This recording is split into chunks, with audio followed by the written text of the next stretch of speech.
Everybody, Coach Julia here. So this is a little workout I like to call 5-minute abs. Really, it doesn't need to be 5 minutes. It could be 2.5 minutes. It could be 7.5 minutes. We can make this as easy or as challenging as you want it to be.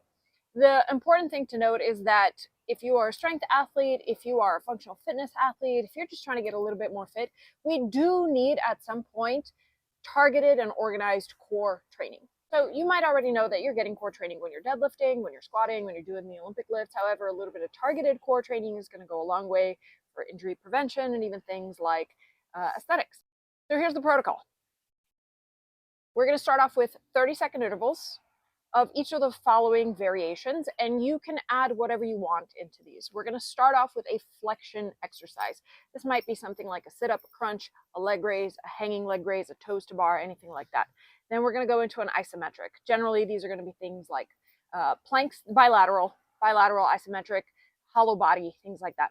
Then we're going to go into each side of a unilateral. So it might be a side plank, it might be an anti-rotation press.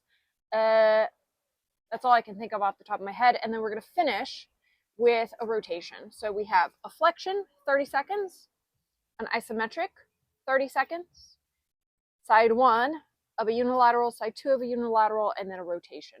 And the goal is to try to get through 30 seconds of each of those unbroken. Now, if you're new to this, you might take 5 to 10 seconds in between, right? Just because one of the things that we're working on is stamina, muscular endurance.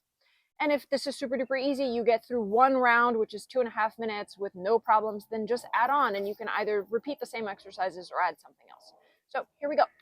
If I start off with a flexion, I might do something like a reverse crunch, right? Just tapping the toes, knees come up towards the elbows, all the way up, all the way down for 30 seconds. Then I might move into something like a hollow body for the next 30 seconds. In a hollow, I want my head, my shoulders, my feet off the ground, my low back pressed into the floor, my tailbone slightly tucked under. So I'm maintaining a lot of tension through my low abs, and I'm going to hold that for 30 seconds. Then I'm going to move into side one of my first unilateral exercise. Side plank, again, I love things like anti-rotations. You could even do carries here. After 30 seconds there, you could do 30 seconds on the other side. Bonus points if you play fetch as you're doing it. And then lastly, you can finish with something that incorporates some rotation. So this might be a Russian twist, it might be a bicycle crunch. If you wanted to, you could even do something like a chop or a lift. I would just do 30 seconds on each side, in which case we've just made this a 3-minute abs instead of a 2.5-minute abs. That's it, that's the idea. So pick an exercise you like, 30 seconds. The goal is to try to go unbroken, getting all of those different variations. One round is bare minimum. If you've got the extra time and you've got the extra capacity, then add another round.